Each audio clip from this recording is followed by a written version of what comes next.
Oh yes. Oh yes. Oh, We are here.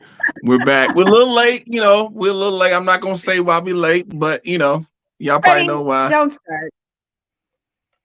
Don't start, Freddie. It's too late for that.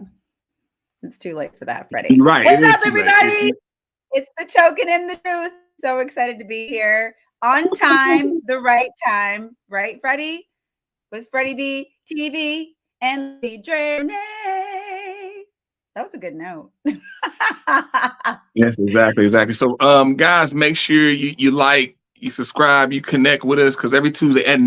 9 Eastern, 6 Pacific, we're here. We know we're here and we're debating. You got your traditional man, your independent woman, and talking the truth. We right here, guys.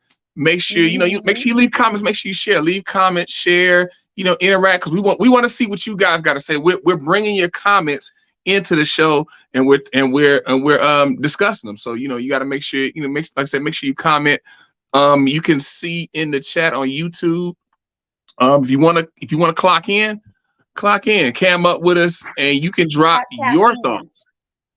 Yeah, tap in. You can drop your thoughts. You can hop in. If you're seeing what Drea's saying and she's saying some BS, you want to hop in, Or feel Freddie saying free. some BS. Yeah, feel free to jump in. Let us know your thoughts on my comments that make the most sense. Okay. Right, exactly. If you feel like I got some BS, then feel free and hop in, and we'll get you on and get it popping. So with that being said, Yeah. guys, let's hop right into it. We're gonna touch on two things. We're gonna try to get across two Yeah. things. First, we got Chris Rock, Jada, and Will. Chris Rock, he just went Yep. live on Netflix in the past week since we went, and we also I got a heard it's man who really went good. viral because he got 7 baby mamas, and he said he told them, and he a deadbeat to all of them. So he a responsible deadbeat. He a responsible deadbeat. Sounds like. Is that a thing? Is a responsible deadbeat a thing? We're gonna get into it.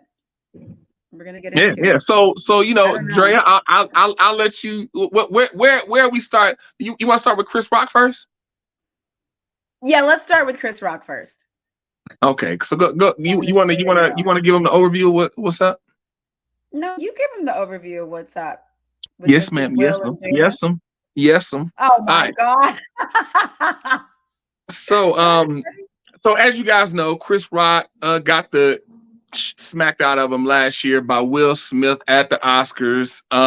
And then it's been a whole year. And then a year later, Chris Rock has dropped his special, Selective Outrage. He dropped it live on Netflix. I didn't know it was live. I thought he already recorded it. Then it dropped, It was but he live. recorded it live. It was live on Netflix on the Oh. 4th. So he did it live. And so he dropped it live, and his set was about that. And Chris Rock. Well, here's the thing: Chris Rock isn't really funny to me. I don't really enjoy Chris Rock. Um, Really? no, I don't. I'm a little I've bit now. shocked, I gotta say. Here's the thing: Chris Rock, he's clever. His, especially his racial jokes that he's come out in the past, bigger and blacker. His top specials. He has some clever jokes, but overall, Yeah. I'm not really trying to purchase a ticket to go see Chris Rock.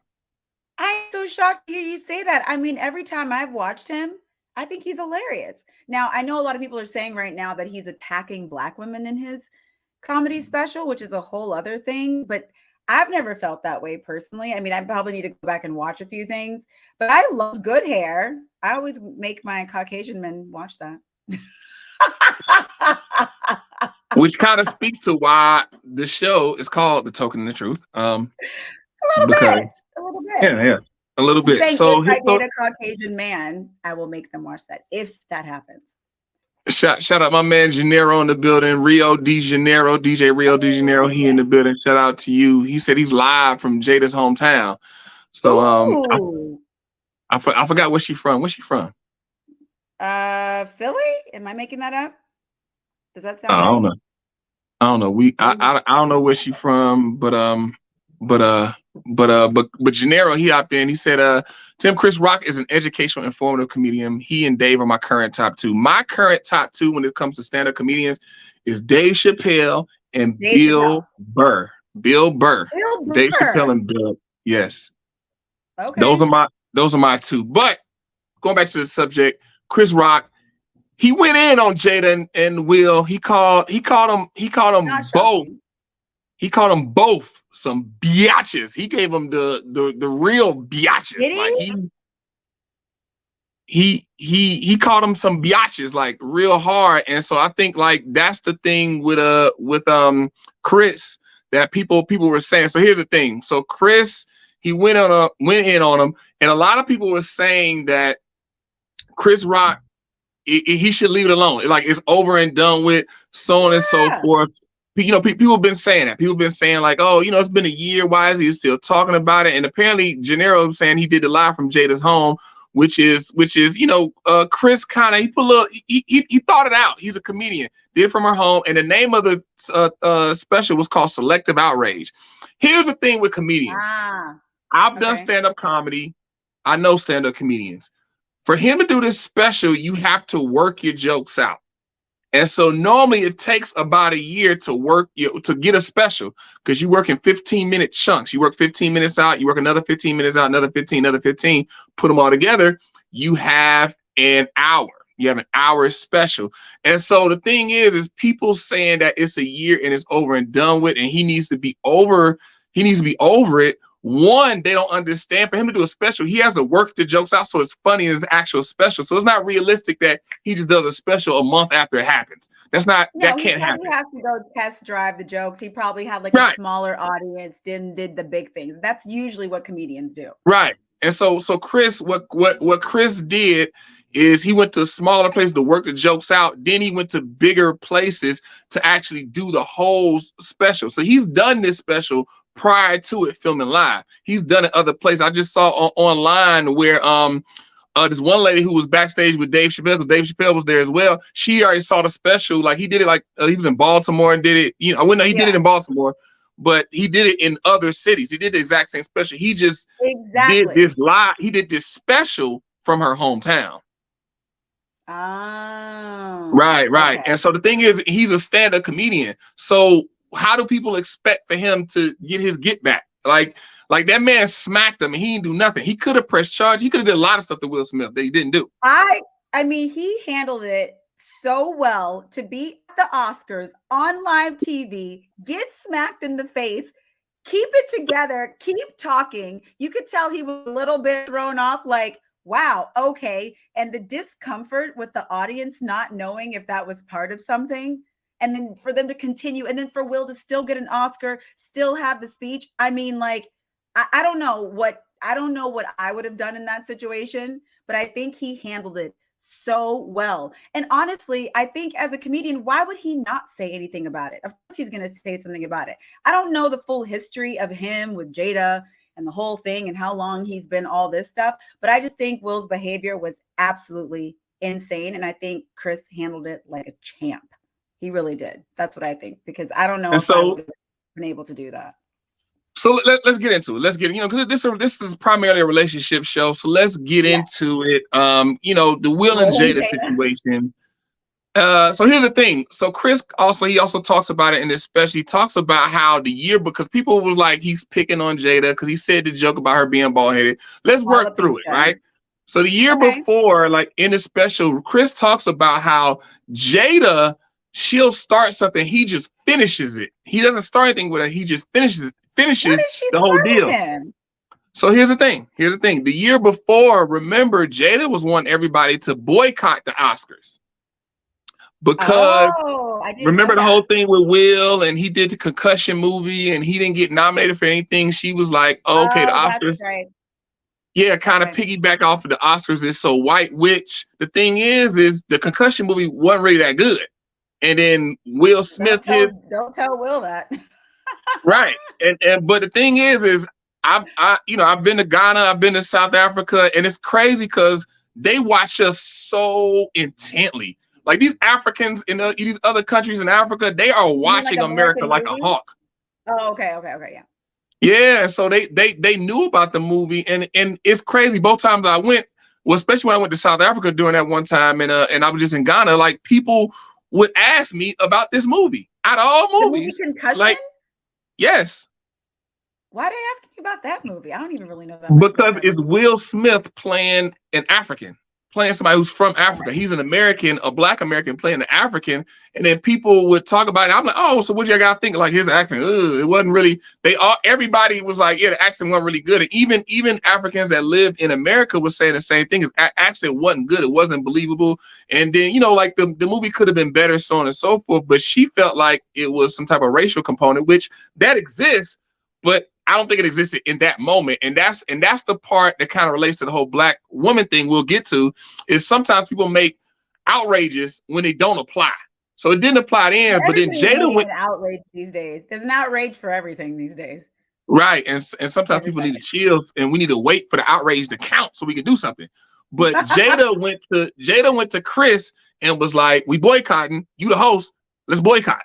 Oh, she went to, oh, I see.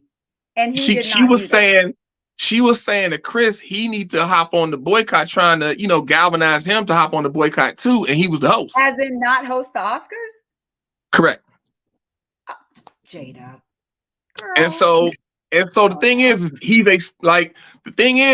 stand up. If you are dealing with a stand-up comedian or somebody who is similar, like a host of that type, who gets up and does material in that realm, if you come into their life, there is a chance you will be material. A great chance. You will be a part of their material. Absolutely. I don't even understand. People don't realize that if you were even friends in proximity, you go to a comedy show, maybe you're in the front row, you will be a part of someone's material. 100%. I just think something else was going on. Something else was obviously going on. Like, you don't go smack somebody just for that one comment. And so here's the thing. So that first year that happened, he got up, he made a joke about her. Fast forward the next year, they sitting in the front row. I think he said in this special, Jada, it was something else Jada brought up. And so then, he just cracked. But the thing is, he thinking it's all jokes because he's a stand-up comedian. So he joking. He made the G.I. Jane joke. And then if you think about that? Here's the thing. See, I like to watch the whole situation. He made the joke. The camera went to Will. Will was laughing at the joke. Here's the thing. Will's laughing at the joke. Jada is not laughing. Jada. She had a little smirk. I thought she had a smirk. I got to go back and watch it again. I thought she had a quick little laugh. I thought she had. Are you sure? Because people were saying she laughed at first and then she was like, no, he was like, oh, okay, we got to be serious. And then the thing is she had that little like that type of laugh. Everybody else laughing, so I'm a kind of go along with it. But here's the thing with it. I'm a fast forward and come back. When Will smacked him, sat back down and said, "Keep my wife's name out your effing mouth." If you look at Lupita Nyong'o behind him, she is amazingly surprised. She looks like she's like, WTF, what just happened? She's sitting right behind them. So that lets me know all this had just happened. She just saw it at the same time it happened with us. Now, fast forward back. Will is laughing. Now, here's the thing. If Will and Jada if both of them felt some type of way about that joke, Lupita would have saw them feeling some type of way. She right there next to him. She would have saw them feeling some type of way. And so when everything happens, she wouldn't have been that surprised. But that wasn't the case. Will laughed. Jada felt the way. Jada looked at Will like, nigga. I think they have a little.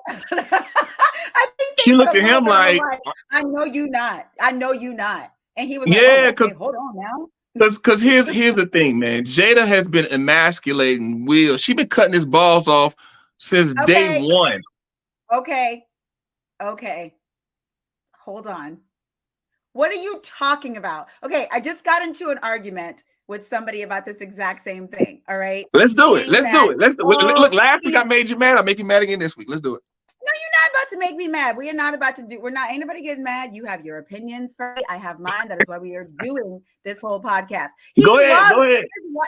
Jada and Will, first of all, do not have a conventional relationship. I'm not saying I agree with it. Oh, you think? I've heard many times in Hollywood that they have had an open relationship. He was spotted with Margot Robbie a couple times. Obviously, Jada's had her situationships here and there. So they do not have a conventional relationship. They are two people in Hollywood. They've been together for 20 years. They have children. And so, you know, in the realm of Freddie B, listen, they stayed together, Freddie. They're trudging through. They have some things going on outside their marriage, but they unfortunately have made public. They should not have done that. Will just mad because Jada's still in love with Tupac. Oh my God, Vino. Okay, so somebody was saying this the other day too, that Jada has always been in love with Tupac. Well, clearly Tupac is not available. But I do not think that Will Smith is a simp or she cut his balls off because he was defending his wife. Now, do I appreciate the way that he defended her by hitting Chris Rock? Absolutely not. He could have been a grown man and talked about it after the show. Like my mama said, you don't fight in front of white people. You don't do that. So, like, I don't really understand this whole thing of if you're standing up for your wife and you're doing all these things, why does it mean she cut his balls off? And obviously, whatever situation they had going on, Freddie, okay, where look, I'm not saying I agree with the situations that Jada has put herself in, okay, no, but to be fair, Will also had his other little triangulation on the outside of the marriage, okay? So they were both doing stuff. Ain't nobody cutting nobody's balls off. Everybody's an adult, Freddie. All right, ma'am, that's wonderful that you said all that. You said all that. That's great and that's wonderful. You talk about one. You said Will was out with Margot Robbie. There has never been any. Listen. You said your whole piece. Let me hop in there now? I'm listening. Okay. Now, with Margot Robbie and Will Smith, tell me the time it's been substantiated that Will and Margot got down. Has it ever happened? What are you talking about? They have photos of them together, Freddie. I'm not saying listen, wait. Time out. Okay. Tell me the time it's been substantiated that Will has been intimate with Margot Robbie. Freddie, what are you talking about? They're not going to. That's my point. So that's my point. So let me continue. So all the other stories, everything with Will Smith has been hearsay, just like what you said about them having an open relationship. It's been hearsay. It hasn't. There's one thing to hear and hear rumblings about something. It's a whole nother thing for it to be corroborated by the person. So my example. Right, Corey put speculation, LOL. It's been speculatory and it could be true. I'm not saying it's not true, but it could be true. Here's the difference right here. Jada brought Will on her show to talk to her and interview him about how he felt about her effing her son's friend. Just like Chris Rock said, nigga, tell me the time where Will brought Jada on a show, say, Jada, look, Margot Robbie was doming me up, and I busted her mouth. So, how you feel about that? Like, no, that didn't happen. You might have thought, speculated, we think, maybe might, and it could be, but Jada corroborated it.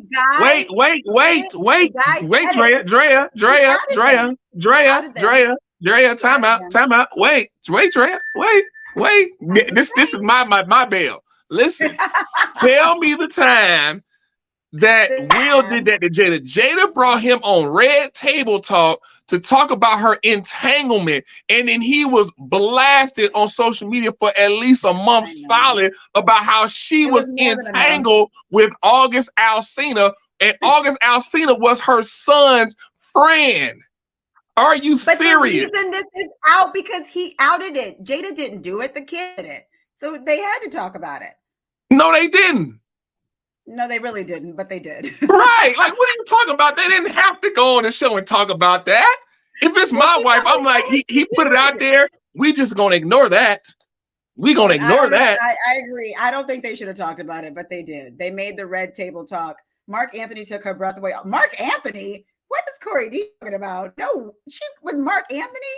See, this is what I'm saying. I think they have an open relationship, and one of the relationships got called out. It was a very strange one. Okay. with it being her son's friend. Jada, come on. That's the part. Like you trying your best, and I feel you. I give you love, Jada. You I'm trying not your best, trying to do but anything other than say that she did not balls off. That's all I was saying. I'm not saying I but agree look, with no, what but no. Here's the thing. Here's the thing. With all of this, she has done other interviews where she's brought it up and made like little cracks and kikis and ha-has and jokes concerning Will.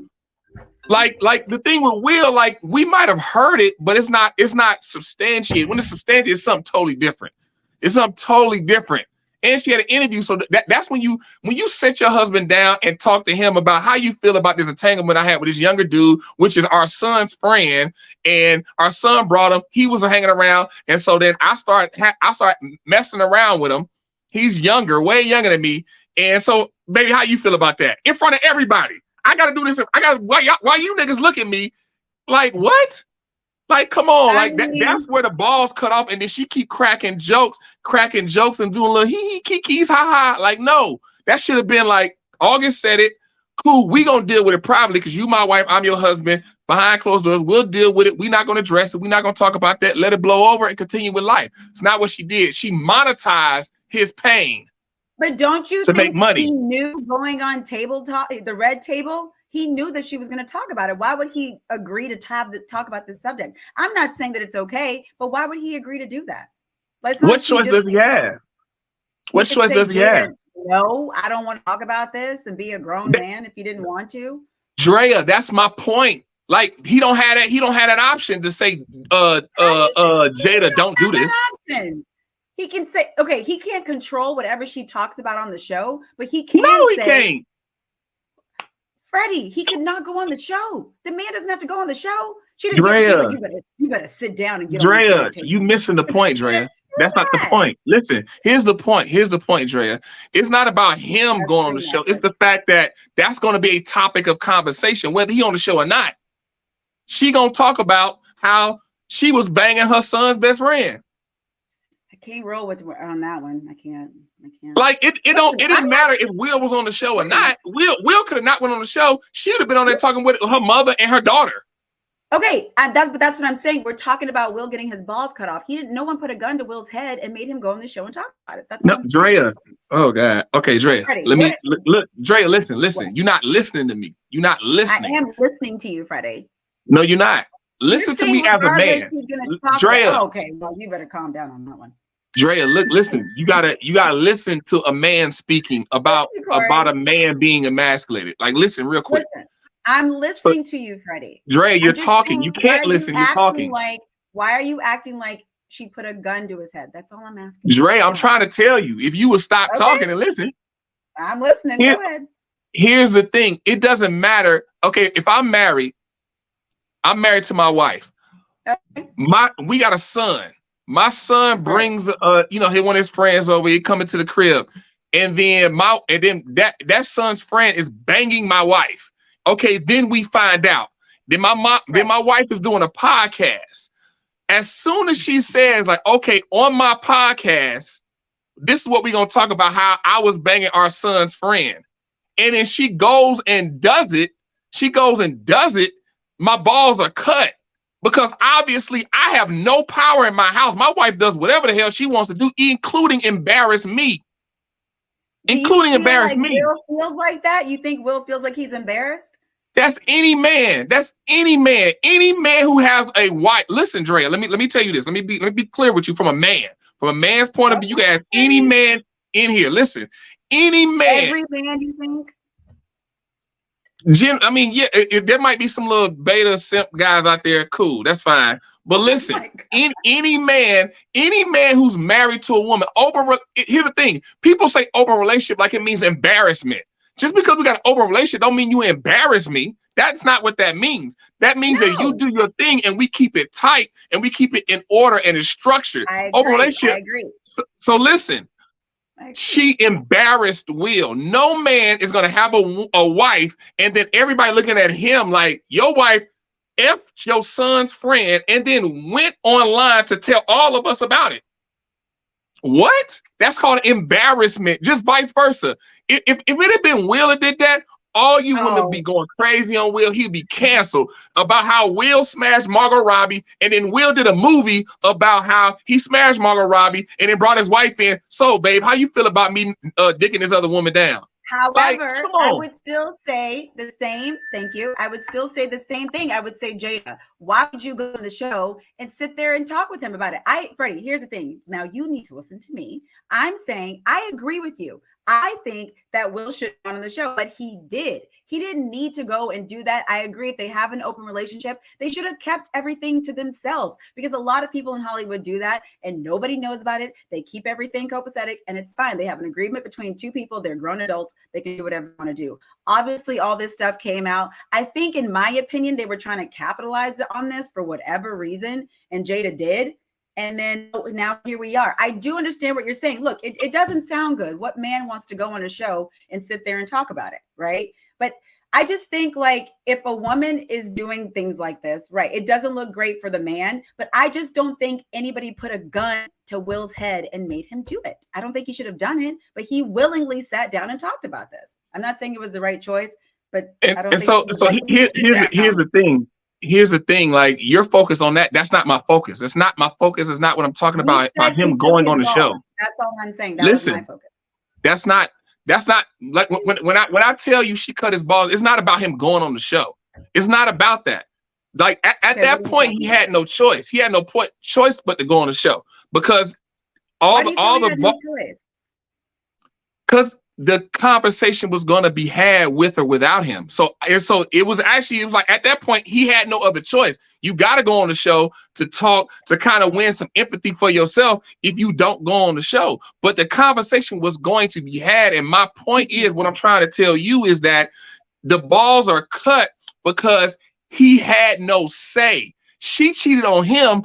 And then not only did she cheat on him, she had sex with their son's best friend. And not only that, she decided on her own that on my show, we gonna talk about this. None of that had nothing to do with Will. Will had no say in none of that. Like, she did all of that on her own in their relationship. Only thing he had to say in was sitting down. He shouldn't have done the interview. But why do you think he's still married to her? Vino Life said this earlier. Why would he still be married to her then? I mean, clearly... It's cheaper to keep her. This is what he wants to do. It's cheaper to keep her. I don't know. Here's the thing. Here's the thing. Like the thing is a lot of us look, especially like rich people. Like, rich people cheat on each other. That ain't nothing. Like, the more money you got, people that got like mistresses or whatever like that. Like, that ain't the thing. Like, the fact of somebody stepping out, that's not the thing here. And so, but a lot of us with no money, a lot of us that aren't of their financial means, look at just the fact of the cheating. We look at the cheating part as the culprit. It's not that. And so the thing is him being with her because she cheated has nothing to do with it. It has everything to do with the family structure and the monetary means. Like, they make more money. They're more of a powerful unit together than apart. And so it comes down strictly down to the money part. Now, the thing is that us looking at it, like, everybody, like you said, you in Hollywood, you in LA, people have heard that it's been so many rumors around them having an open relationship. One of the very first things when I moved here was Halle Berry's crazy and Will and Jada got an open relationship. It was like the first two things I heard when I moved here. So I mean, that makes sense. Halle Berry, as fine as she is, and look at her relationships. I get it. But here's the thing. Like, everybody has heard it, and we pretty much like, okay, they doing their thing separately. But the thing is that it was never like smashed in our face. It's one thing, for example, I'll give you an example. This is a very harsh example, but I really want people to get the picture. For example, you could hear like one of your childhood friends pass. Like, oh, you heard Mike pass. Oh, what happened? Man, he got shot coming home from a basketball game. Oh man, that sucks. It's one thing to hear that. It's another thing for me, like, yo, you heard Mike pass? He got shot coming home from a basketball game. Here's the video. And I show you the video of him getting shot. Right. That's something totally different. Now it's more real because I smashed the results in your face. And that's what I'm saying. Like, we heard about Will doing, got over relationship. He with this woman, he with that. When we heard about it, we pretty much knew it was true. Jada then came and said, you want to see here, look, it's right here. Look, I actually am doing it. I just think because that guy went out and said everything, which she should have known that he was a child. I mean, he's her son's friend, that this stuff was going to come out, and then they were going to look a certain way. So then when it's out like that, no, they didn't necessarily have to do it, but she has this very open, vulnerable, raw, truthful, red table set up where she felt like she should talk about it because they talk about everything else. They keep everything 100. They talk about these really tough things. Do I think it was the best choice? No, but it's already out, and so be it. However, this podcast is about relationships, okay? So whatever dynamic that they have, right? I'm not saying it's a right or wrong one, but I do still stand by Will being a grown man. And like, I don't know the ins and outs of their relationships. I understand you talking about him being a man and being embarrassed, but I don't know if he necessarily looks at it that way. Because I don't know why he would stay married to her, or maybe they're separated. Who really knows what's going on? I don't agree with the situation, but I just think like different strokes for different folks. So whatever dynamic they have, we're going to do them. And here's the thing, like we can literally say that about anything. Ooh, different strokes for different folks. That's good. We can, like right, and that's why I put they're trauma bonded. But we can say that about anybody. Different strokes for different folks. But what does that do for the overall aspects of relationship? Like, to me, if you ask me, obviously, me talking like their relationship is nothing to aspire to. There is nothing to aspire to. It is not. It's not for anybody. It's not for anybody to look at Will and Jada and be like, yeah, I want an open relationship. I want that. That makes sense. This, that, and the third. Like, no, their relationship is trash. That's a trash relationship. It's trash. It don't work for me. So, because here's the thing, like, okay, somebody cheat on somebody, but embarrassment, like you talk to any woman, like really, that's the main thing. Like, okay, your man, because here's the thing, like a man could be married, cheat with a woman, and have sex with another woman, and it's just like, oh, this little thing I just did. I'm, like Jay in his lyrics. I was just fucking them girls. I was gonna get right back. Like, it didn't mean nothing. So like, usually with the woman, it's not about like, oh, you had sex with another woman. Usually it's embarrassment if it comes out and it's like, oh yeah, people know, like, oh yeah, Fred was. Women aren't embarrassed by the cheating?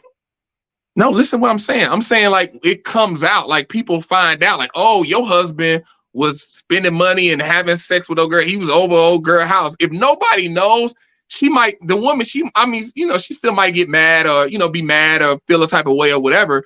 But it's totally different when it happens and then your whole circle know about it. All her friends know about it. His friend know about it. Yeah, absolutely. And that is my point. When you talk about a man and his household, and it's like the whole world knows that Jada Pinkett has sex with her son's friend. I mean, I can't even say anything. The whole world knows this. It's so bad. And the whole world knows that she had a show and she decided to monetize this trauma. She did. And because she knew, I think that was definitely a clickbait situation. And it probably got a ton of views. Absolutely, it did. And it probably got what they wanted. Oh, that's my Aunt Lacey.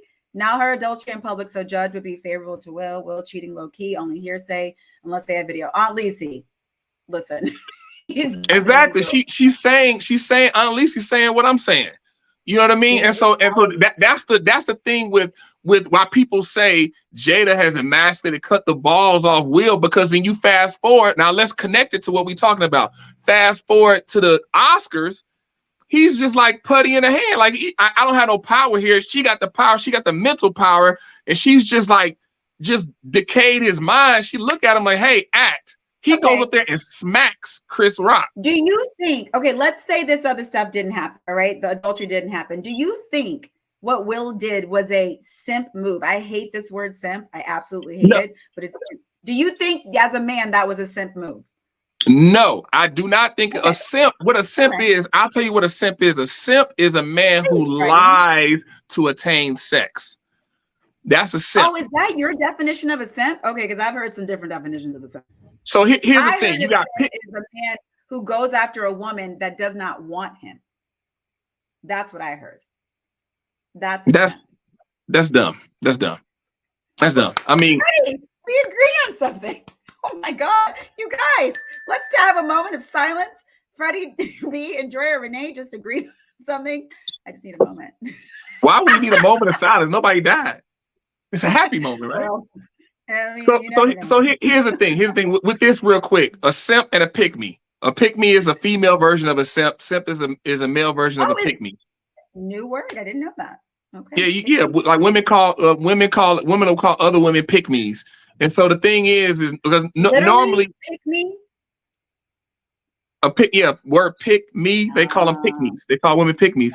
And so the thing is that women are pick me's when they lie to attain a relationship with a man. Men are simps when they lie to attain sex from a woman. Okay, I'll have to look. You pick me. Yes, pick me. Sure, right. Thanks. Right. Right. And so going back to I wouldn't say Will smacking Chris was a simp move, because the thing is people talk about protecting, like, because that was the whole thing. It's like all this stuff comes back to like protecting black women. Why y'all coming on black women? And like this whole thing is, I'm like, people are misusing the black woman deal. Like black women need protection and all of that, but let's not just apply it to every little thing to where it becomes everything. I on that.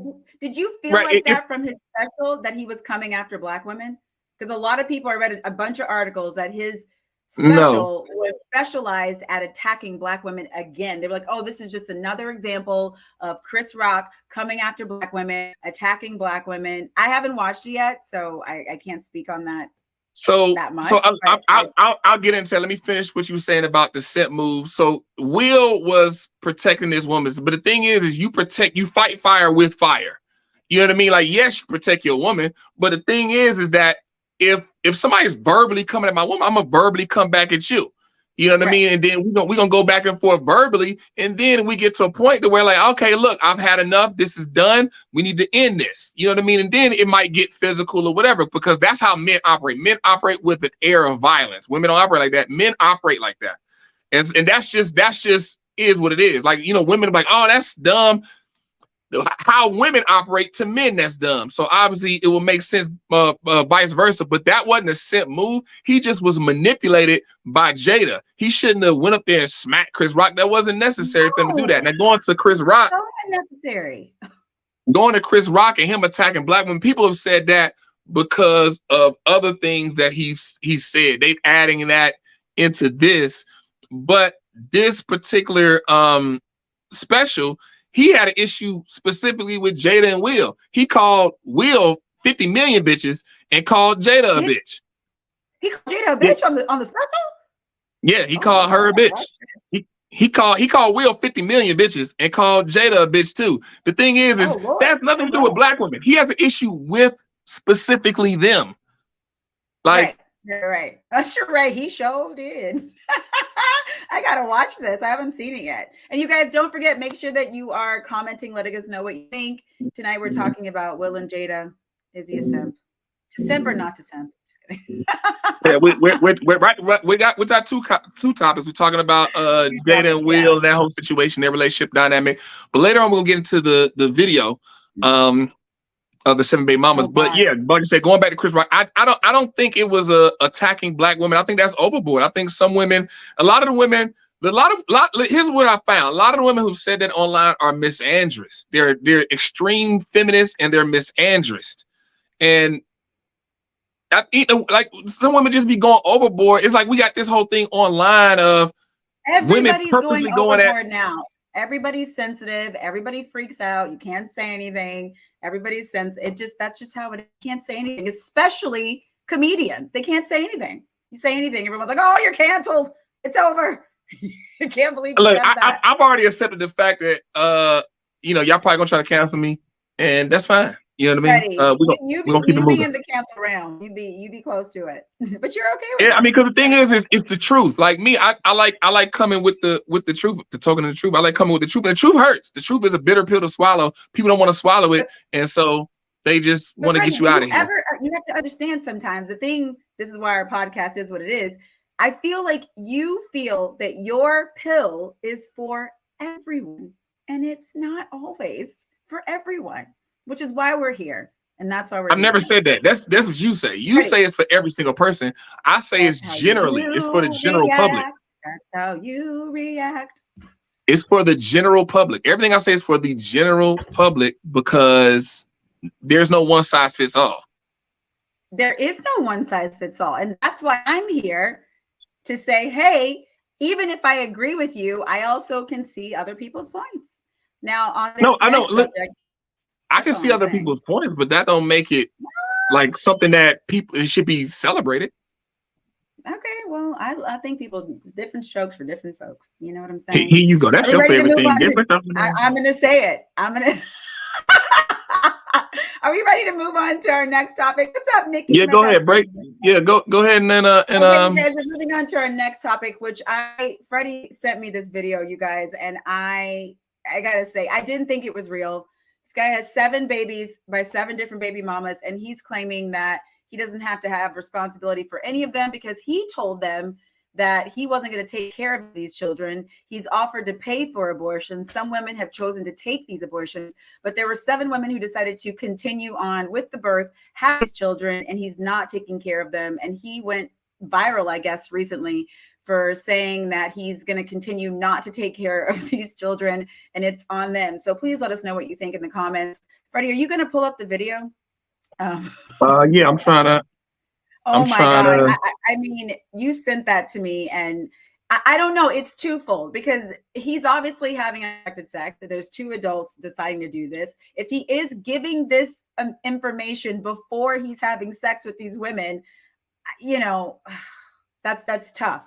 Because if you're both making the agreement, you know what it is. He told you he's not going to be there. You decide to have the baby. You can't really come back later and say, take responsibility. However, I do think it's irresponsible to do that. And then, 7 kids, just put the condom on, buddy. There should be a pill for men. You guys need to be made to take a pill. That's what I think. What you mean a pill to do what? Make you guys not have kids. Somebody's coming out with that. They need to come out with that.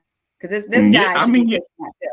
Because then you're just having these 7 kids in the world without a father. And yeah, I get it. Okay, the women, I'm going to have the baby anyway. That's a whole other subject. But it's just like, I don't know. I couldn't do that. I couldn't just know that I have kids running around. I'm also not a man. And then just say I'm not. 7 kids? 7 kids? Come on. That's insane. So here's talk about it like nothing. Like, okay, guys. Here's the thing. Like, I feel like now this, I feel like it's something that would come out, but I feel like a lot of women would not want it because then you got the gravy train of child support with the ballers. That's all out the window now. All these women that get child support. Wait, what? It's gone now. Wait, say it again. Wait, what are you saying with the gravy train with the people with money? What? So like you know the whole deal. Like I think Killer Cameron, the rapper, he told a story about how he had sex with a woman with a condom on, threw the condom in the trash. The girl she did the turkey baster joint. She brought the turkey baster. She went to the condom, got the turkey baster in there, tried to get the stuff out, and then put it in her so she could get pregnant so that she can get the child support from having Cameron's child. Like, for example, Drake's baby mama. Okay, that's mentally unstable behavior. I mean, that's crazy. But the thing is you think about it, like a woman can do that and be set. She ain't work no more. I don't know. Drake's baby mama. Drake's baby mama. Drake impregnated a porn star, Sophie Rousseau, or whatever her name is, with his son Adonis. His baby mama, all she does is art now. She just chill and makes art and puts it out there, and hopefully y'all like it. She ain't do nothing else. That's all she do. What's his name? Adonis? Is that little boy? Adonis? Adonis, yep. Name? Yep. Dang. I mean, all right. So I look, know. I'm going to let's pull up this video. We're gonna pull up this video. Oh, wait, what is Sheree saying? He had the nerve to say weren't being booed up or wiped up, let alone being a mother. Oh Lord. Let's take a look at the video. Oh God, here we go.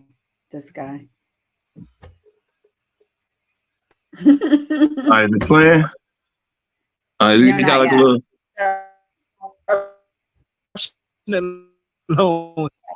Got 7 kids and 7 baby mamas. Let's hear what his TikTok hypocrites. Let's hear it. I got 7 kids and 7 baby mamas. Now, for the past few days, I've been going live, telling my story, speaking my truth. And a lot of women having an issue calling me a deadbeat because I tell them I was being irresponsible, not wearing protection. But I always tell these women that I got pregnant that I do not want to be a father to these children. And I offer to pay for the abortion. Majority of times, they'll either take the abortion or they'll take a plan B. But only these 7 have kept these children. But the crazy thing about it is they want me to be responsible for some children I told them I did not want. So for some years now, some of them been trying to get in contact. I don't know if it's playing anymore. I want me responsible financially with some kids I do not want.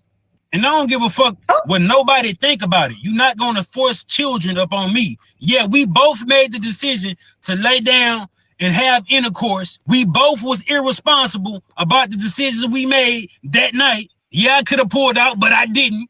And I ain't care to pull out because I'm not the one that's going to have to carry a baby for 9 months. It's the woman. In my opinion, women should be more careful on who they sleep with. Because you're going to be like, one of my baby mamas trying to find me so I can financially support a kid I done told her or them I did not want. Another thing is, these just jump offs. These are the type of women that I ain't even had to do nothing for. The bare minimum, but they gave me access to their father to a child for one of them.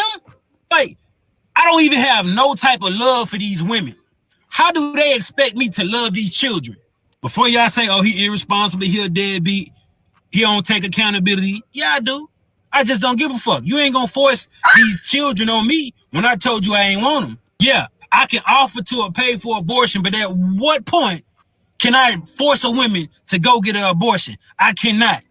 A woman say, my body, my choice, but I say, it's my life, my choice. Before y'all try to stitch this shit and be like, black man this, black man that, I don't give a fuck. I really don't. Whoa. Whoa. That's a lot of There you go. You guys let us know what you think in the comments. I'm having to catch my breath here for a second. Wow. There's a lot going on here in the video. Right, Nikki, that is correct. He's awful. They should have believed. I cannot believe he said this about these women. I need a minute. Freddie, I mean, so go ahead. Okay, so here's the thing. He said everything he said, and like at the end when he said women say my body, my choice, he said my life, my choice. That makes me think about Chappelle, his special where he talked about, you know, hey, women, their body, their choice, they can decide they want to keep a baby, have a baby, so on and so forth. But then he was like, it's the man's choice with his finances if he want to pay for a kid. I mean, I'm paraphrasing the joke. You can go look at it, but you know, he talked about that as well. Going back to this guy, I'll start with the guy. Obviously, very irresponsible. I don't condone. I don't advise any guy to be like that. I don't want to be like, oh yeah, okay, I feel him. I don't feel him. I'm not in the camp with him or none of that. Totally irresponsible for him to think like that. And I hope that going viral, that doesn't influence other men that, okay, this is what I'm gonna do. I hope that's not the case. I really hope and pray. You're agreeing again. This is so good. But wait, just like the comedians like Bill Burr and Chappelle. One second, please. Well, it was going One moment, please. Hold please. Hold please. Hold please. Rest in peace, B. Scott. Hold please. God. With that being said, I will say this until my dying day. Listen up, folks. Women's power is in between their legs. Women's power is sex. Men's power is relationships. So nobody has sex. Nobody has a baby. Listen, nobody has a baby. Nobody has sex unless a woman says, okay. It does not happen until you guys say, okay. So how in the world, as a woman, could you meet a guy like this and still let him be, still let him blaze? And not only you let him blaze, you let him blaze raw, and I mean, then he gonna shoot the club up. Obviously gonna shoot the club up. Like, how do women do this? But here's the thing. The majority of children are by the minority of men. And that's also the problem. You got women usually go after the same guys, and a lot of these guys ain't nothing, but y'all just continue to go after the same nothing guys. So at what point in time do we take accountability, or women take accountability? Like, hey, look, that corny guy, because we had the whole thing about Michael B. Jordan being corny, the corny guy, the whole thing was being corny. I don't get it. The guy being straight laced, the guy just out here, he going to job, he taking care of his business. You know, he looks nice, but he kind of corny or whatever the case may be. When does it come to a point where women like, let me get him? I don't need the bad boy, the super cool guy who ain't got much money, who just trying to knock everybody up. Like, when does it get to that point? But it's not to that point because women continue to fall for these type of men and let them shoot their club up. Now, I absolutely agree with you, Freddie. I got to say we're on the same page. I am not sure what woman in their right mind could hear this exact information and then still choose to proceed with this person who then goes on the internet to tell all of his business like this, who's so crass, who's so callous. Yes, low self-esteem. I mean, you must, but I'm trying to imagine this guy being smooth, and I can't imagine 7 women, and it's probably more than 7 because he offers the Plan B pill. He comes with the Plan B pill to say, I'm not going to take care of the baby. I'm going to hit it raw. As soon as we're done, you need to take the Plan B. I mean, this is absolutely crazy. I'm not sure who these women are, what they look like, or, you know, what was going on in their minds. But for a guy to be able to say that and still proceed, as you eloquently said, shoot up the club, then I really gotta say we're on the same team today, Freddie, because I think it's irresponsible. So I wanna point this out. My man D Brooks, most of the women realize is at 35, a very, very poignant point. A lot of women, they get in their mid-30s, they realize that the cool bad boy guy that ain't got nothing going for him, he just cute and he just cool, that I shouldn't talk to him no more. Let me talk to a guy who actually is good for my life. They realize that a lot of times too late, because then the guy who's like that, he got the resources and he grabbed a younger chick, and then now they alone. But I want to go back to what this young lady said. I want to go back. Of course, here you go. He go with the absolutes. I'll let you stay with the absolutes. I don't never speak that. I'll let you stay with that. Because though. You know what, Freddie? He's listening to this podcast thinking that exact same thing. Okay, so I'm going to speak. If you think that way, I say continuously the podcast. There's no absolutes. There's no absolutes. I say that continuously. So here's the thing. I want to go back to what this young lady said. Nikki Elizabeth Stabile. I think that's one of your friends. Low self-esteem. Yeah, that's my BFF, Nikki Stabile. So here's the thing. She makes a great point, which in preparing for this, I actually thought about it. And so I'm glad she said this, because I want to talk about this now. You do have your women who have extreme low self-esteem. A lot of, and the vast majority of them did not have their father in their life. They didn't have, they had daddy issues. Exactly. So now we're just going to keep this cycle going. 7 kids without their fathers. And so here's the thing. I want to tell a story. It's a story that is stuck with me, that affected me, that like when I heard it, it hit me. I was like, oh snap. It was so deep. That's it. So when I was in college, all right, y'all follow me here. When I was in college, I was kind of talking to this one chick. And I remember she was in the car with me. We was in my car, and we was sitting outside my dorm, and we were just talking. And we were just talking about just, you know, like not really think deep, but it started to get deep because then we started talking about our family, because she had her stepdad and her mom at home. Her stepdad met her mom, was her stepdad, took in the family the whole night. He was that corny guy. And her mom was the same situation. Her mom got older and realized, like, oh, the corny, not cool guy that everybody liked, this the guy I need to be with, got with him. He stepped in, took care of the family, took care of her, and was the man that she needed. So she was talking about him, and she started to cry. She started to cry. And I was like, where the tears coming from? And she was like, I just want my dad, though. I just want my dad. Like, he's been there since I was like a kid, but I just want my dad. And I feel so bad because like my stepdad has been there, stepped in like my dad. And I still like, I appreciate him, but I don't really want him. I want my dad. And so then she talked about that, and it just killed her inside because she felt like she was betraying her stepdad who had did all that stuff for her. Then we kept talking, and then we started to get into like her sexual exploits before she met me. And then she was talking about, she told me this one story about, she was in her room, and this guy who was, I'm about to say the fraternity. He was in a fraternity. He came over. Yeah. He came over, and they were talking, and she knew why he was there. She knew he came just to blaze and leave. But like, you know, when a guy just want to blaze, he's giving you the action, he's on you, he's touching, he's trying to do that. He's trying to get in there.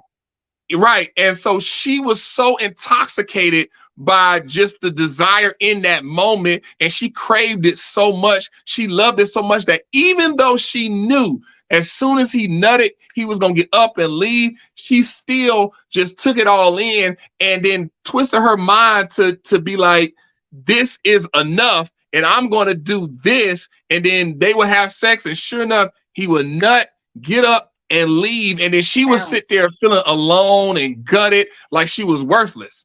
So we having this whole conversation, and she told me that. I was like, wow, like, think about how deep that is as a person. You know somebody is there, and the only reason why they're giving you energy is because they want what's between your legs, and as soon as they get it, they gonna dip. You know that, but the intoxication of that initial desire that they're giving you is enough in that moment to take you to the point to where you end up laying in a bed gutted and feeling alone, like nobody wants you. And so I mean, like, you do have that, and I wanted to bring that up. Like I said, Nikki brought it back. I'm glad she said that. She said low self-esteem, and then she followed it up with this. That's why Freddie misspelled my name horribly. But you know, that's a whole nother situation. My name is actually right here, guys. Horribly, it's spelled right here. But I'm glad she brought that up, because that is a very big point, and that underscores the importance of fathers in the home. And I don't understand how we as a society are getting away from the importance of having a man in the home, how we are so free to break up homes, to X out men. Men are important. Women, you can do it on your own. You don't need no man. F these men out here. F these niggas ain't S, and all this. When we can see, I remember in college, dudes, look, this is gonna sound horrible, but I remember, this wasn't me. Let me preface this. When I was in college, I want to comment on your story. I need to comment. Okay, I just want to say this real quick. I remember men, dudes, boys in college, they would meet women as soon as they found out a woman did not have a daddy. It was like, oh yeah, she got daddy issues. Oh yeah, this game, this like shooting fish in a bucket. God. Yes. Okay. 100%. 100%. Like, if a chick had a dad, it's like, oh, she probably gonna want a relationship. I don't really want that. Never mind. She ain't got a daddy. Oh yeah, run that game. Run the game. Knock her down. Go ahead.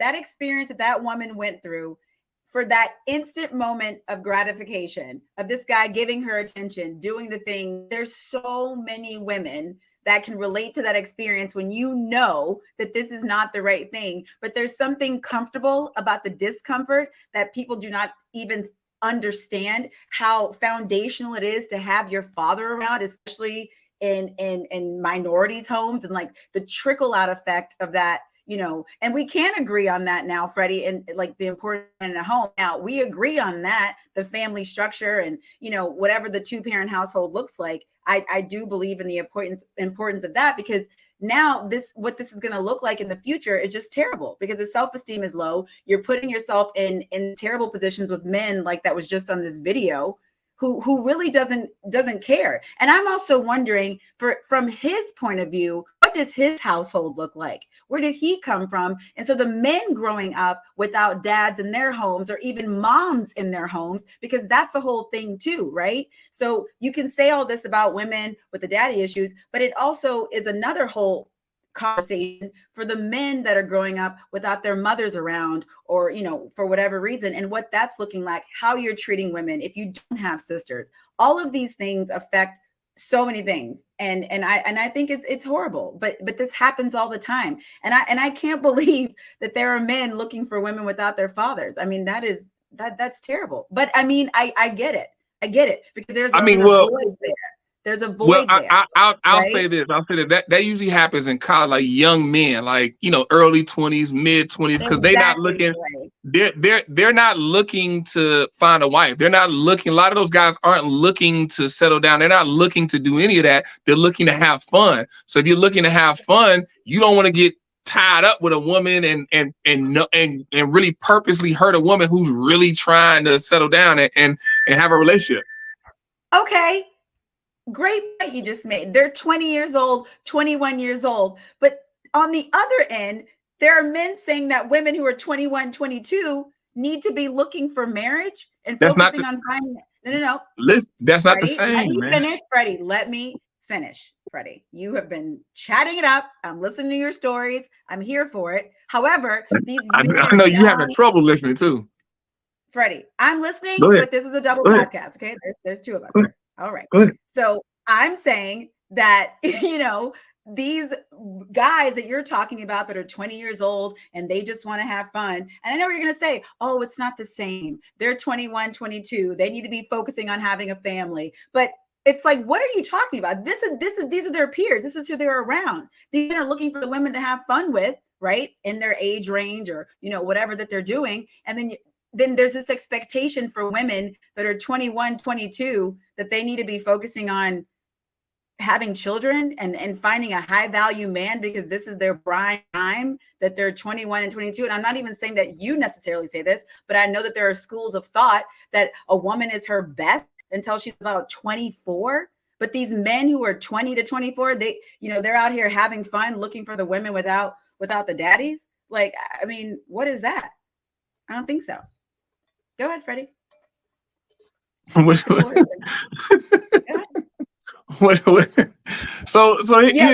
thing. Here's the thing. You have to look at what the other gender values in the opposite gender, and so you look at men. About this last time, right? And you look at men, and you look at when men are valuable, when they're valuable as it pertains to a relationship, as it pertains to them being a husband, as it pertains to them leading the household, being that man in the house. Think about what all the attributes are needed and a man needs to have, and when does he attain those attributes? Right. But who are these young men? Well, no, that's the question. That's the question. No. Who are these men supposed to be having sex with? Wait, Drea, that's the question. Okay, well, whatever. I'm saying. Answer. They know whatever. Answer the question. What are you talking about? Answer the question. What's the question, Freddie? I forgot. What's the question? Get the freak out here. What's the question?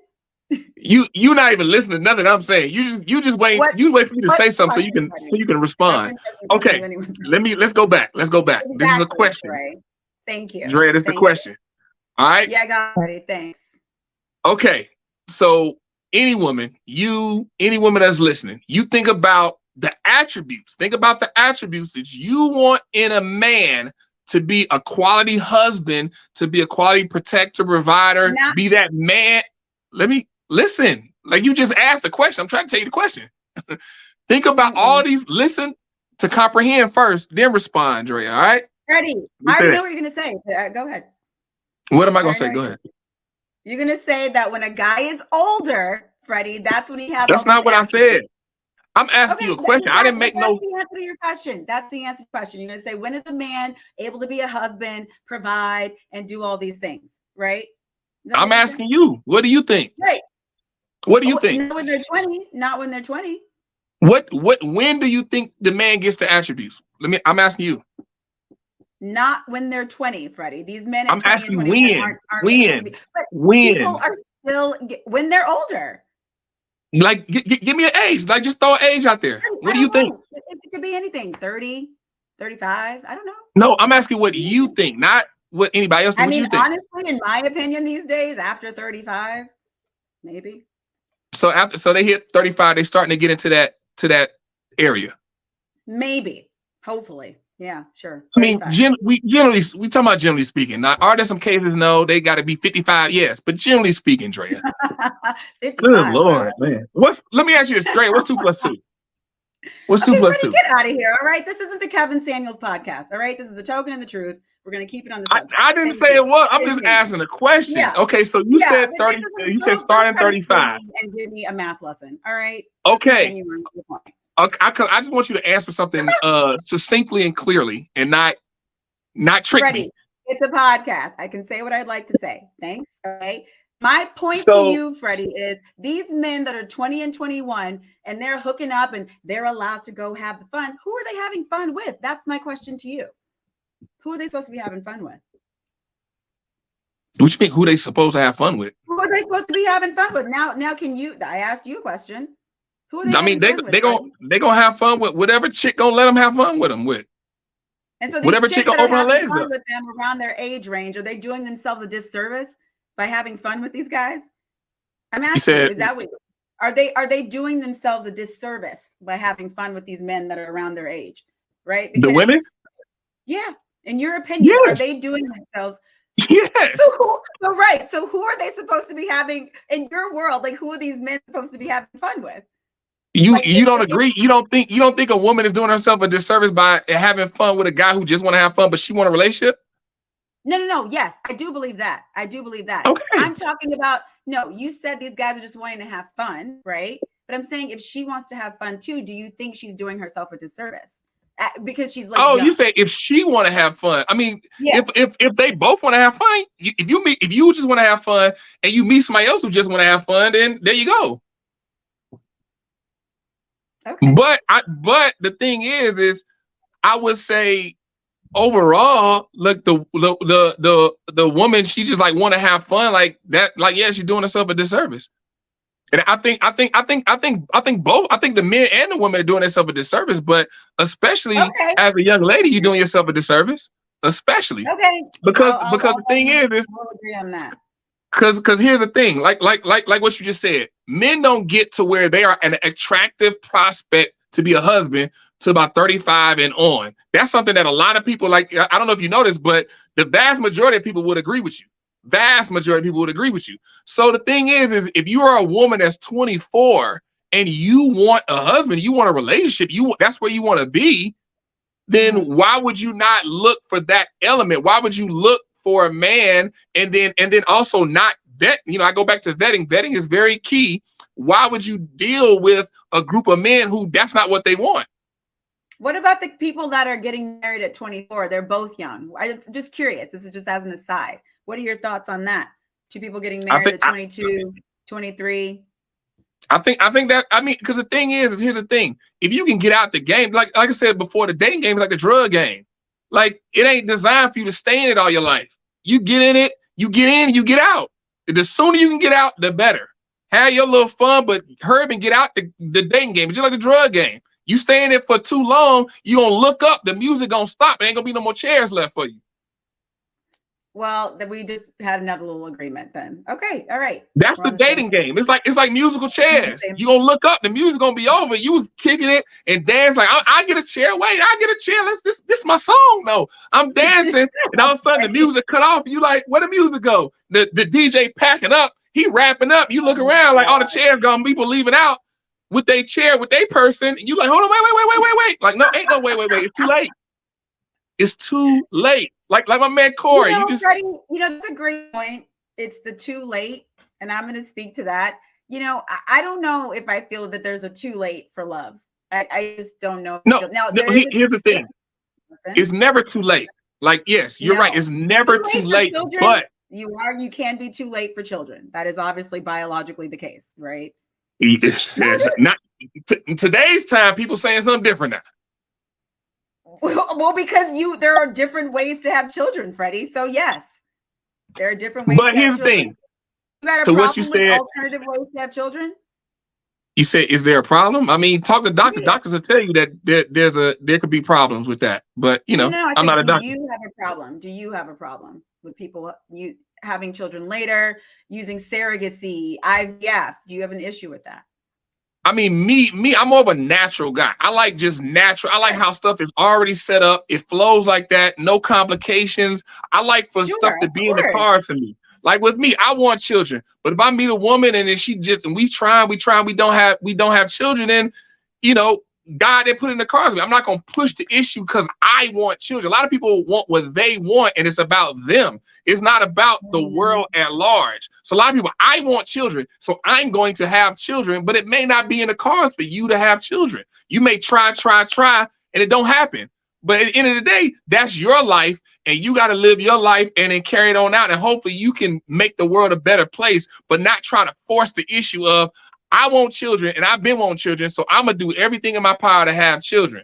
So like, you don't believe that IVF and all these alternative methods are something that you would ever consider? It's not natural. It's not natural. It's not like I said, me, I'm not like I don't like women to wear a bunch of wigs and weaves, even with that. You know what I mean? I like just natural, like who you are, bring who you are to me. I'll bring who I am to you. And then we go in the world and we do what we're going to do. I respect it. I want to speak on what Stephanie Gordon just said. I don't feel marriage is for everyone. People marry then divorce. So as you stated, Freddie, there's no absolute. So finding the perfect person on the first go around is rare. Marriage is not for everybody. I absolutely agree with you, Stephanie. I don't know if Freddie... here's the thing. Like people saying, find the perfect person on the first go around is rare. Why is it rare though? That's the thing. And like, but here's the thing, like when we say rare, like what does that mean? Like, like because it's a lot of people who find the first person on the first go around and they get out the game. Because the thing is you said finding the wait, she said finding the perfect person.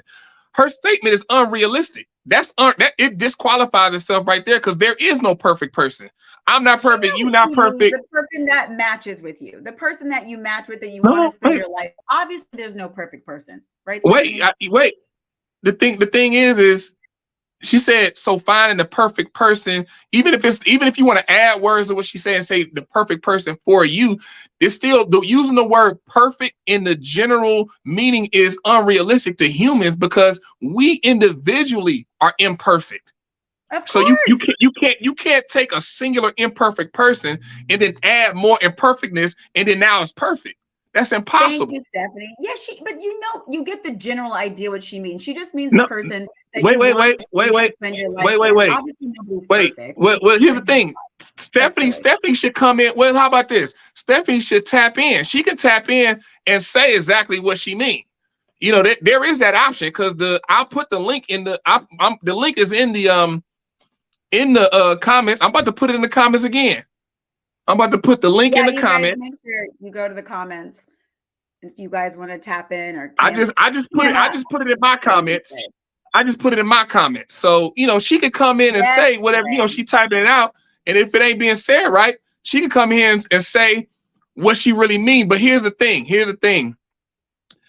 Marriage isn't for everyone. People marry and then divorce. The thing is a lot of people why are they're not properly equipped. A lot of people aren't properly equipped from the jump. They aren't in themselves properly equipped as a person, and then they're properly equipped to approach marriage. First of all, this is a great point that you're making. I agree with you. So this is what happens when people are getting married super young in their 20s. I watched another podcast on this just a couple days ago. You can shake your head, whatever you want. It was people who got married young. 10, 15 years later, they're like, I'm a completely different person now. I got married to this person with this, like if I had gotten married when I was 23 with what I thought the world was like, what I thought relationships was like, I mean, I don't know if I would have been able to sustain a marriage or show up as a wife. And that's what most of these people are saying. Men as well. I got married at 25. wasn't a good idea. Now I'm 45, I'm divorced because we grew into completely different people.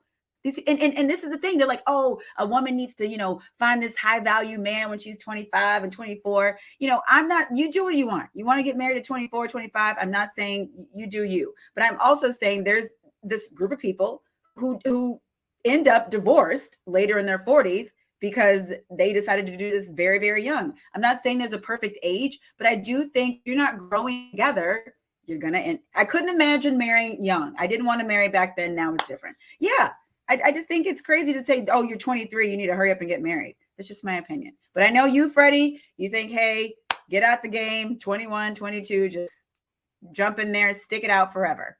I get it. But I just think there's so many variables that can happen. And then you're divorced. And you're like, I don't even know who I was at that age. So here's the thing. Like you read what Sheree said. I got with Corey. Corey's been married for 16 years. Married for 16 years. So yeah. you happen to read Sheree. Sheree, my girl, but she wants to get married now. She's never been married. I put up a comment from somebody who's been married for 16 years. He's 26. But you didn't read that one. But it's fine. It's fine. Let me respond to what you're saying. I did read the quote. I'm not saying it's everybody, Freddie. I'm just saying that you don't allow for like people to like grow apart. You grow differently. I mean, you're not the same person you were when you were 25. I mean, I hope you're not. You're not the same person when I met you. You know what I mean? Like things change, you grow, you evolve. You hope that you evolve together. Yes. But it's also possible to get married young and you're like, well, I don't know. Or how about all those people that are married, they have kids, their kids leave the house and they're like, oh, we don't even like each other. Like these things happen. Do you know what I'm saying? So I feel like as you get older, you get to know yourself, you get into relationships, you see things a little bit differently. Your comprehension is different. Like when I was 17 and I got my heart broken, I thought that was it. You know, now my niece 16, she just got her heart broken. She thinks it's the end of the world. It's over. It's never gonna figure itself out. She's 16. You know what I mean? You're like, girl, okay.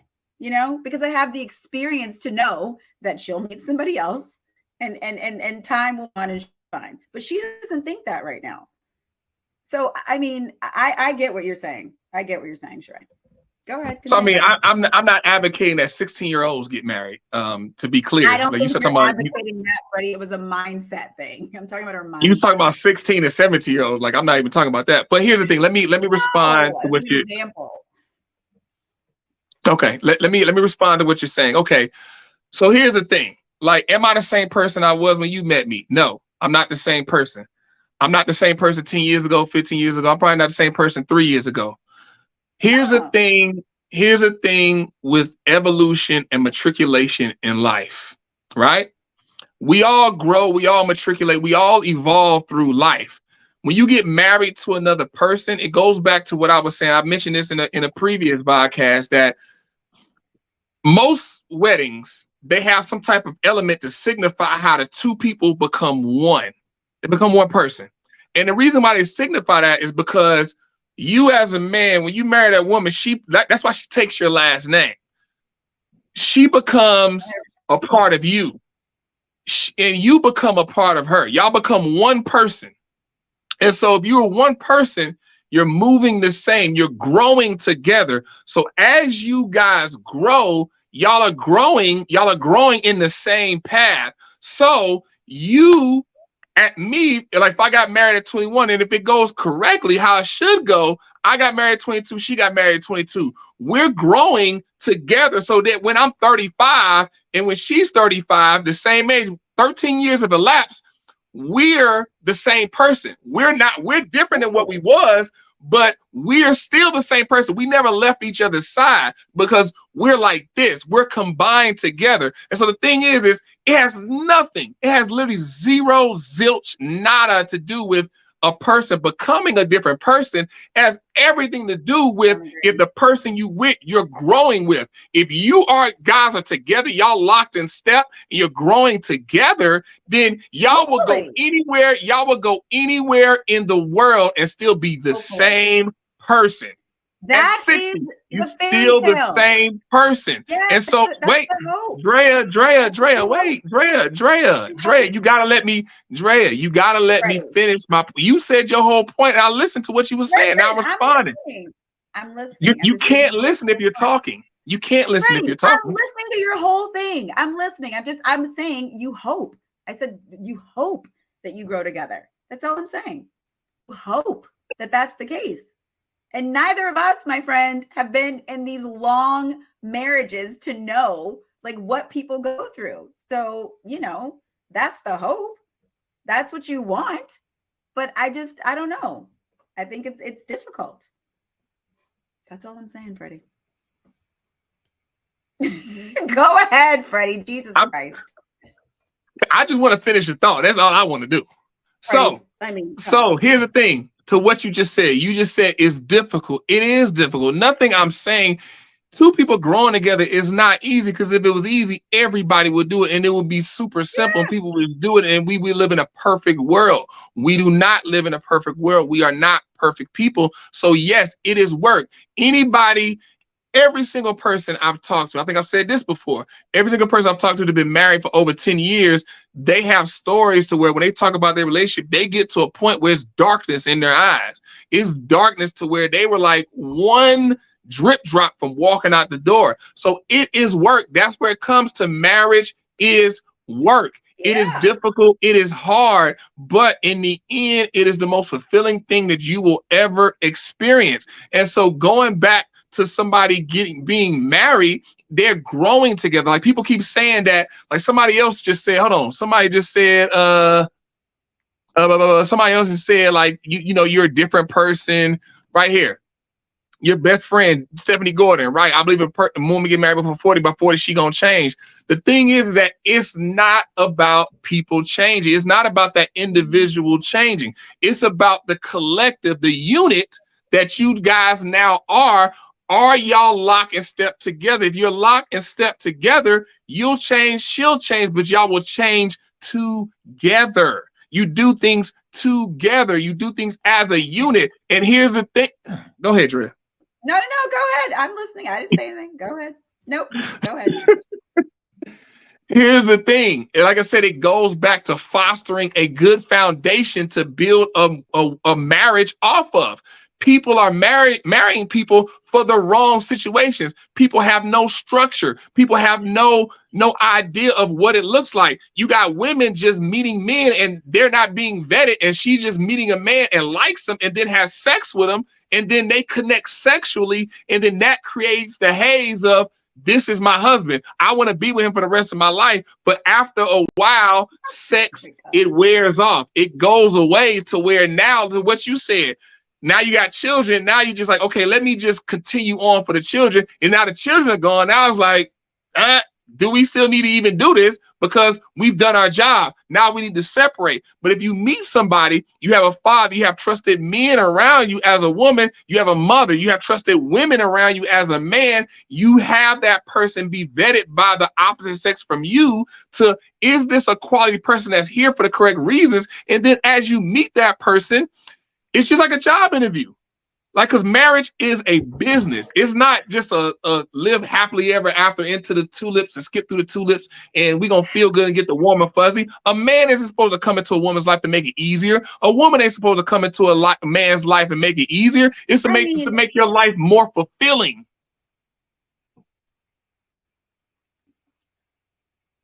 Oh, I thought you wanted to hop in. So it's about making that person's life. To hop in, but it's, Go ahead. That's why I stopped. Oh, I thought you had more to say, Freddie. Go ahead. All I'm saying, Freddie, is that I don't think, for me personally, to speak on these things, I have no idea what it's like to be with somebody for 10 years. As long as I was with somebody for 6 years, and that's when I was in my early 20s.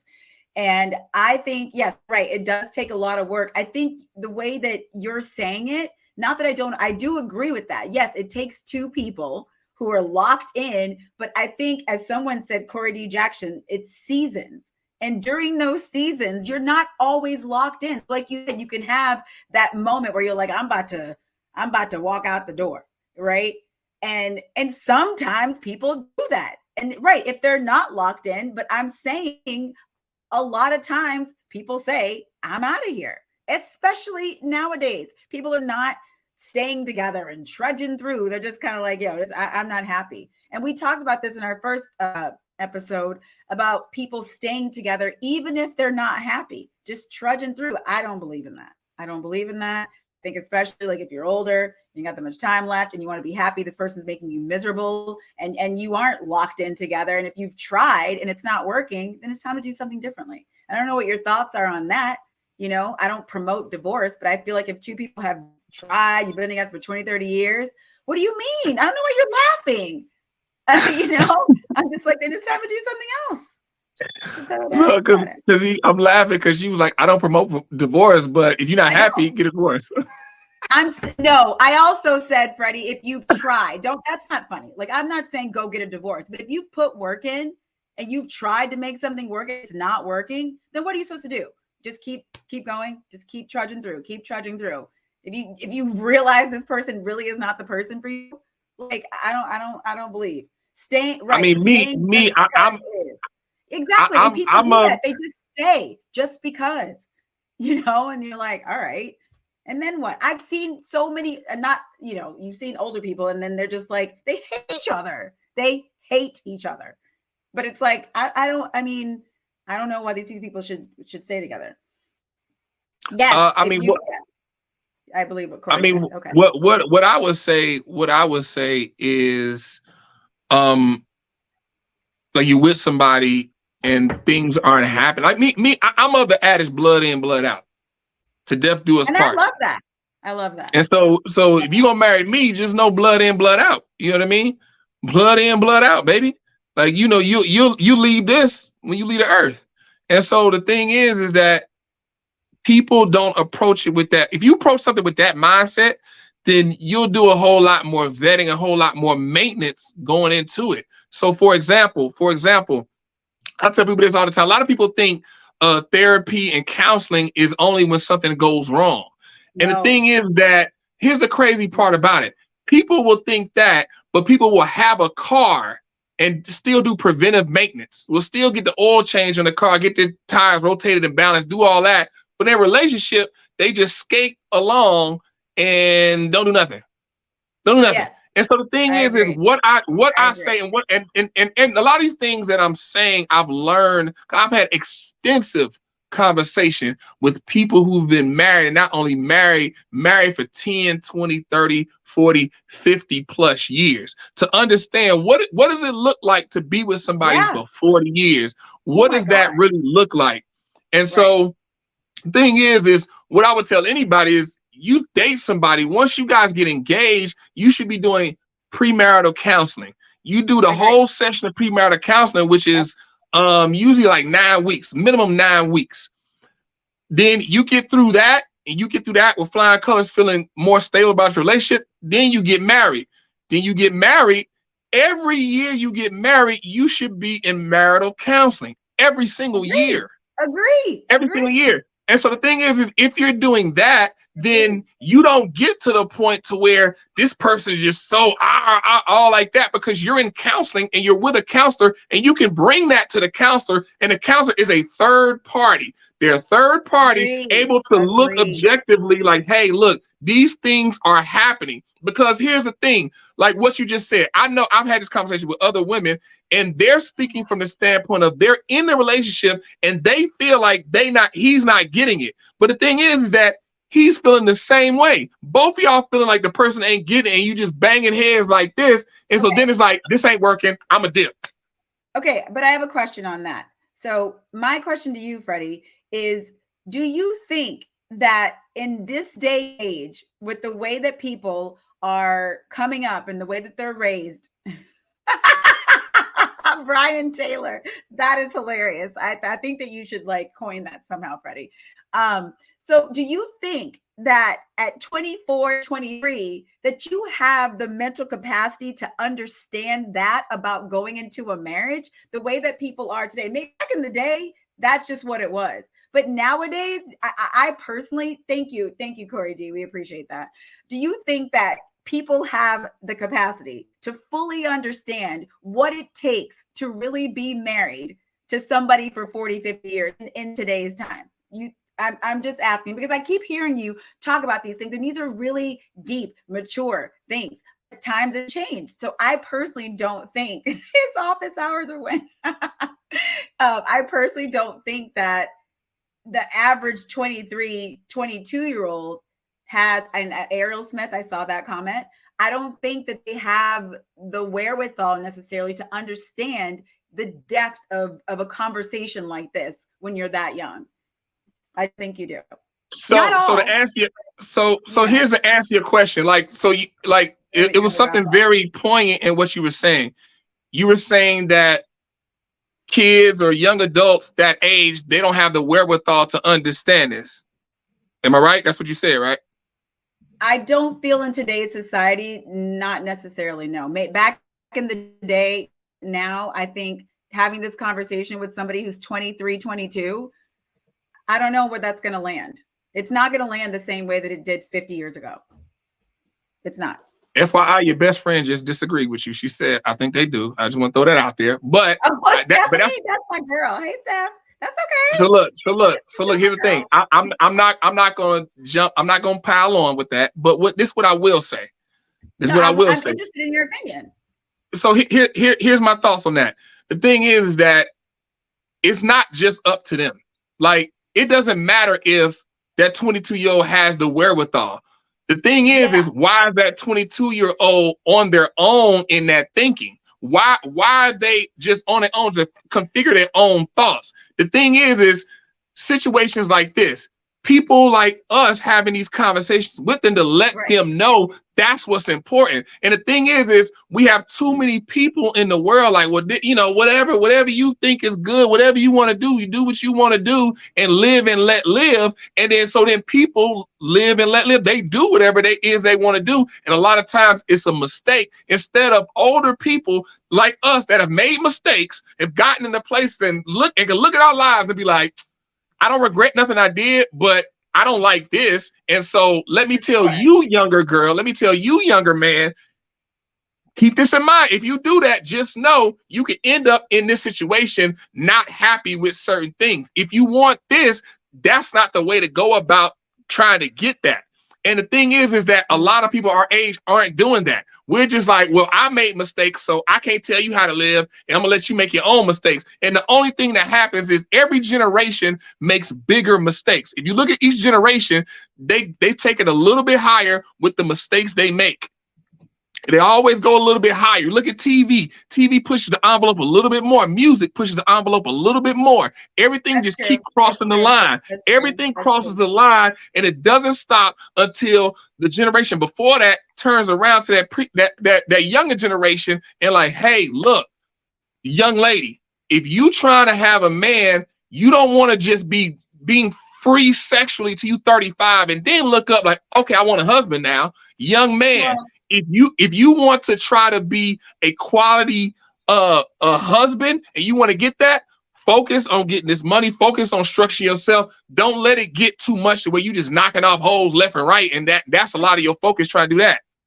Right. But I think what's unfortunate, Freddie, is your school of thought, even my school of thoughts, and the thoughts that we have that parallel when we get to our wrapping up here, is not what's happening. And I'm not, like I said, every time we have our show, I don't think that necessarily it's correct, but if you're listening to songs that are out right now, how people are operating in relationships, how women are presenting themselves on Instagram, it's like, yeah, that sentiment, the way that we're talking about this stuff, and I agree with you, it is a good conversation that we're having because it is a really hot topic right now. But unfortunately, it's really sad because that isn't the message that's being given out to men right now. And it's not the message that's being given out to women right now. And so the whole family structure, the whole thing is just being thrown out the window. And it's really sad and it's unfortunate. But this messaging hopefully will get through to some people. But I just feel like there's a lot of damage being done in this department. And, you know, who knows what it's going to look like in the future or the generations after us. Because it's like, as you're saying, there's more damage and there's more damage and there's more damage. And it's like, I mean, I'm like in 100 years, like, what are we going to be doing? Like what are we gonna look like? And so that's the thing. Each one teach one. I love my African proverbs. And one of my favorite one is it takes a village to raise a child. And so it's everybody coming in to give that child, not only just the parents setting the foundation, but other people, because sometimes the kid ain't gonna listen to their parents. Look at LeBron James got kids that don't even listen to him. He LeBron James. He like one of the best athletes that have ever lived in life. And his kids still be like, oh, that's dad. Oh, dad, can you stop? Like everybody else be like, hey, LeBron James, what? Like people go crazy. So the thing is, that's why you need those other people to get that information, but people have to stand strong on their beliefs. It can't just be like, well, I mean, whatever works. Like, no, this is the standard. If you want to do something different, that's on you, but you have to deal with the consequences. Right, but that has to be more of the messaging. And like a lot of the messaging now is people just like not telling people what the standard and not giving people true expectations on what to expect. Because like a lot of times it's just like whatever you want to do, you can do, and that's like that's true. But you can do whatever you want to do. Just don't expect certain outcomes. You will disqualify yourself. Exactly. You would disqualify yourself for certain outcomes. If you're a woman, you want a quality man, and you go to the slut walk, you got an OnlyFans all your 20s, it's a good chance you will disqualify yourself from having a quality man. You can still get a man, and there's a chance. But me personally, I like to have my chances high as possible. I want my probability high as possible. I don't want to deal with 1% chance. If I get a 99%, I'm going 99% every day, all day of the week. How can I do that? And a lot of people are going to be in that train because there's a lot of women on the OnlyFans train, and they are not thinking about the consequences of what this is doing, or even just posting certain pics on Instagram. I'm like, yeah, you could take it down. But if it's on the internet, it lives forever. And I know you got to go, but real quick, I wanted to talk about Sheree. She talked about, she grew up in a broken home. I grew up in a broken home too. The thing is, it's about getting around people. It's taking accountability. You got to take accountability for yourself. So with me, I got to take accountability for all the things that I've done, the lack, whatever I got going on that's keeping me from the things that I want. I got to take accountability. Like, I'm the reason. Yes. Me. And the thing is, you got to you can't. A lot of people don't take accountability. And they're like, oh, you shaming me. You this shaming me. You that shaming. At the end of the day, the person could not shame you. The person could shame you. End of the day, are you going to get what you came to get? That's all what it's about. And so it's taking accountability and also getting with people and getting around people who are challenging you. If nobody's challenging you, they're just letting you live however you want to live. And then I tell you, that's incorrect. You have to stop that. You got to do better. And pushing you to do something better, then if you don't have none of people around you, you're going to lose. Just keep it a buck. You're going to lose. And I ain't got enough for you. I think why this podcast is so good is because it is bringing these issues to the table. Because, I was at the gym today working out, and I put on the rap station, and, you listen to some of these lyrics, and I'm like, if this is the messaging that is going out to people on a daily basis, like, who the hell is ever going to get married? Like, nobody's going to get married. Why would they get married? You know what I mean? Because these subconscious things are coming in your mind. So it's like, I do agree with you. You got to take accountability. And on my end, my accountability came with self-work, maturity. I did not think about these things in my 20s. I started to think about some of these things in my 30s. And, that's just the journey that I've been on. I mean, I hope that people can, if you have come from a broken home, that you can kind of grasp some of this earlier. But, through experiences, it came in later. But it's been a good show, Freddie. It's been a good show tonight, you guys. So we appreciate all your comments. I'm a little disappointed. I couldn't make you mad like last week. Oh my God. Last week she got mad, y'all. So you can go to my YouTube. You can go to her page, on my page, see the videos. We're gonna start up a central area YouTube, everything for Talking Truth. We're gonna get that going, so you guys have a central place to go check out all the past episodes. But take us out, Drea. Thank you, guys. We'll see you next week, Tuesday, 6 p.m. Maybe a little bit after, but probably at 6 p.m. Eastern Pacific time. No, and I'm gonna be on at 9 p.m. Eastern.